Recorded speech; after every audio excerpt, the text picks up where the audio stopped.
Welcome students, my name is Fazal Ahmed and today we are going to start about chemistry lecture class 9th and our today's topic is compound. You can see the compound.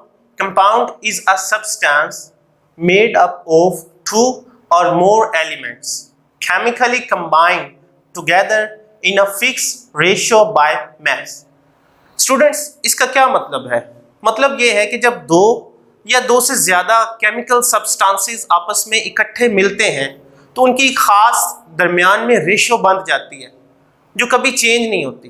ठीक है, हम आगे चल के next देखेंगे इसकी example के साथ। कुछ यहाँ पे डायग्राम्स बनी हुई हैं। लाइक आपके पास ये एलिमेंट एक प्योर सब्सटेंस है। ठीक है, आपको ये एक कलर की स्लाइड में नज़र आ रहा होगा, लेकिन साथ देखें कंपाउंड है। अब ये एक एलिमेंट है और इस जैसा एक और कंपाउंड एलिमेंट हमने मिक्स कर दिया, ये जो आपको डिफरेंट दूसरे कलर में नजर आ रहा है, तो इनके दरमियान एक खास रेशियो है जो कि चेंज नहीं होगी। तो इस जो रेशियो से बनने वाली जो नया सब्सटेंस है इसको बेटा हम कंपाउंड कहते हैं। ठीक है, अब इसको देखें।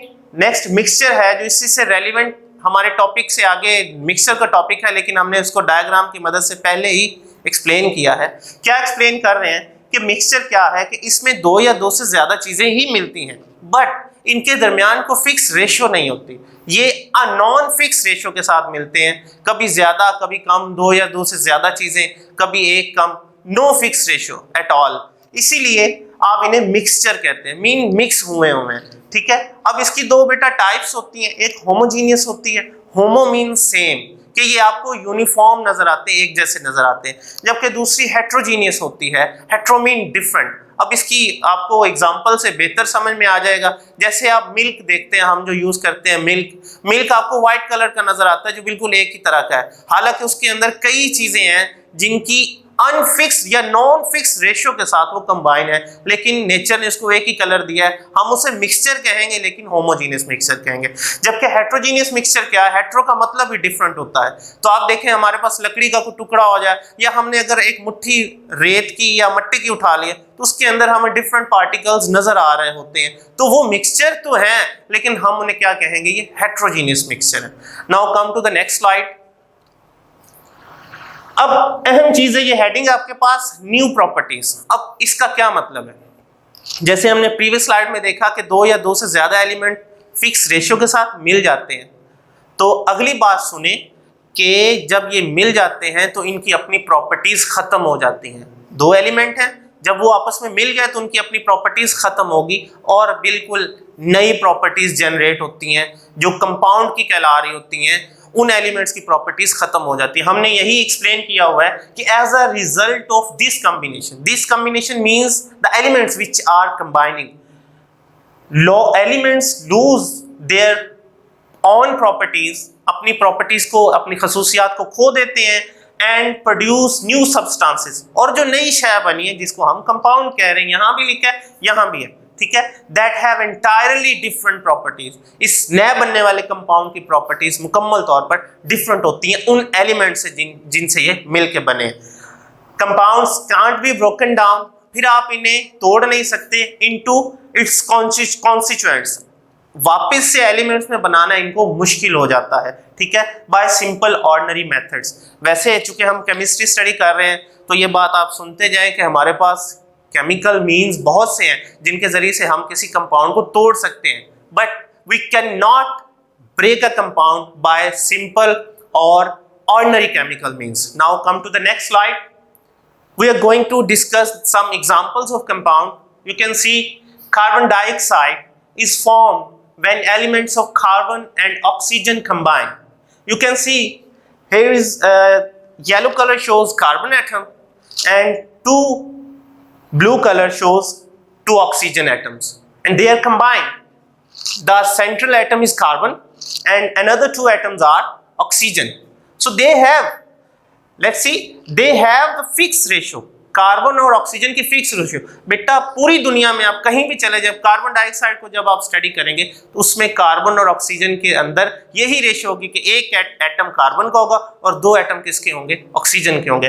आप दूसरी तरफ देख लें, पानी है, कॉमन यूज वाली चीज है, डेली लाइफ में हम यूज करते हैं, ये भी एक कंपाउंड है और ये भी दो ही एलिमेंट से मिलकर बना है, दो तरह के एलिमेंट से मिलकर बना है, एक हाइड्रोजन है और दूसरा क्या है, ऑक्सीजन है। इसमें अगर हम इसके फॉर्मूला को देखें तो H2O बनता है, मींस इसमें दो हाइड्रोजन के एटम हैं और एक ऑक्सीजन का एटम है और ये भी फिक्स रेशियो है। अब इनके अगर हम रेशियो की बात करें तो कार्बन का बेटा एटॉमिक मास होता है 12, ठीक है, ऑक्सीजन का 16 होता है एक ऑक्सीजन का, तो चूंकि हमारे पास दो ऑक्सीजन है तो ये बन जाएगा 32, ठीक है। तो इनके दरमियान ये जो फिक्स रेशियो है 12:32 है, दैट इज फिक्स।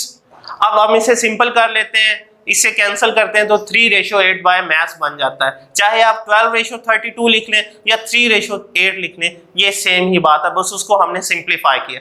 इसी तरह जैसे हमने यहाँ पानी को डिस्कस किया कि water is a compound formed by chemical combination between hydrogen and oxygen in a fixed ratio by mass, that ratio is 1:8। 1:8 mean कि ये 2:16 बनता है, वैसे उसको हमने सिंप्लीफाई किया तो बन गया 1:8। Now come to the next slide. Now it is time to discuss something else about the compound. Basically, compound exists in two phases. One is covalent compound and another one is ionic compound. So first, we are going to discuss about the ionic compound. Ionic compounds do not exist in independently molecular form. They form a three-dimensional crystal lattice. बेटा ये word crystal means arrangement of atoms, a specific arrangement of atoms. Lattice means structure in which each ion is surrounded by oppositely charged ion. अब होता ये है, आपके सामने ये potassium iodide, potassium bromide की स्ट्रक्चर है और उसमें आप देख सकते हैं कि आपको डिफरेंट जो है बॉल्स नजर आ रहे हैं। बेसिकली ये दो तरह के बॉल्स हैं, ये जो ब्लू कलर का बॉल है ये पोटेशियम को रिप्रेजेंट करता है एंड रेड कलर का बॉल ब्रोमीन को रिप्रेजेंट या ब्रोमाइड को रिप्रेजेंट करता है। तो यहाँ आप देख सकते हैं कि इनके खास एंगल्स मौजूद हैं, आपस में 3 डायमेंशनली ये जुड़े हुए हैं, ठीक है। पहले अगर पोटेशियम है तो उसके साथ ब्रोमीन है तो उसके साथ पोटेशियम है और ये इसी अरेंजमेंट में जुड़ते चले जाते हैं।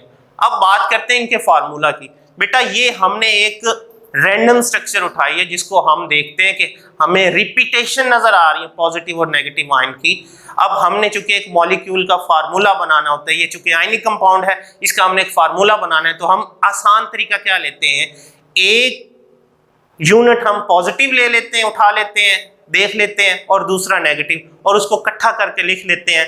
तो वैसे तो हमें बार बार रिपीटेशन नजर आ रही है, लेकिन हमने वहां से क्या किया है, सिर्फ जैसे के पोटेशियम ब्रोमाइड की बात करें तो एक पॉजिटिव आयन को लिख लिया यहाँ फार्मूला बनाते वक्त और एक नेगेटिव आयन को। इसी तरह NaCl कॉमन एग्जांपल आपकी केमिस्ट्री में बार बार यूज होगी, तो उसमें उसको भी हम ऐसे ही लिख लेंगे कि एक पॉजिटिव आयन उठा लेंगे और एक नेगेटिव आयन उठा लेंगे। अब बात करते हैं इनके मेल्टिंग और बॉइलिंग पॉइंट्स की। आप देख सकते हैं कि इनके दरमियान चूंकि एक खास तरह की इलेक्ट्रोस्टैटिक फोर्सेस हैं पॉजिटिव और नेगेटिव आयंस की वजह से, तो ये बात आप जहन में रखेंगे कि इनके मेल्टिंग पॉइंट्स और बॉइलिंग पॉइंट्स बहुत ज्यादा हाई होते हैं, ठीक है। Now come to the next slide. Next हमारे पास है कोवलेंट कंपाउंड, जो हम पीछे डिस्कस करके आए, उसी को हमने चूंकि अलग हेडिंग बना के इसको एक्सप्लेन किया है। Covalent compounds mostly exist in molecular form, ये आपको complete as a whole molecule मिल जाता है, इसके यूनिट्स नहीं लेने पड़ते। A molecule is a true representative of that covalent compound. अगर आपने किसी कोवलेंट कंपाउंड को स्टडी करना है तो आप मॉलिक्यूल को स्टडी कर ले, वो बात एक ही है, क्योंकि जो मॉलिक्यूल की कैरेक्टरिस्टिक्स हैं वही कोवलेंट कंपाउंड की कैरेक्टरिस्टिक्स हैं। और हमारे पास यहाँ मॉलिक्यूलर फार्मूला जैसे H2O है, पानी को रिप्रेजेंट कर रहा है, HCl है, ये रिप्रेजेंट कर रहा है हाइड्रोक्लोरिक एसिड को, H2SO4 और मीथेन है, ये हमारे पास H2SO4 है जिसमें सल्फर के साथ ऑक्सीजन के एटम लगे हुए हैं, साथ दोनों तरफ हाइड्रोक्सी ग्रुप लगे हैं। यहाँ मीथेन की स्ट्रक्चर है, कार्बन के साथ 4 हाइड्रोजन आपको नजर आ रहे हैं, 1 2 3 4, एंड इनके दरमियान एक स्पेसिफिक एंगल होता है, ठीक है। Now come to the next slide. This is your last slide of today's topic and this diagram is mention in your text book. You will see there कि हमारे पास एक टेबल बना है, वहाँ कंपाउंड और उनके फार्मूलाज हैं। आप देख सकते हैं वाटर का ये केमिकल फार्मूला है H2O, सोडियम क्लोराइड है, आपके पास सिलिकॉन डाइऑक्साइड है, ठीक है, सोडियम हाइड्रोक्साइड है जिसे कॉस्टिक सोडा भी कहते हैं, सोडियम कार्बोनेट है इसे वॉशिंग सोडा भी कहते हैं, ठीक है, Na2CO3 10H2O इसी तरह से कैल्शियम ऑक्साइड, इसे क्विकलाइम भी कहते हैं। कैल्शियम ऑक्साइड का फार्मूला केमिकल कैल्शियम कार्बोनेट है, शुगर है C12H22O11, सल्फ्यूरिक एसिड है एंड अमोनिया है। So this is your today's lecture. Thank you, Allah Hafiz.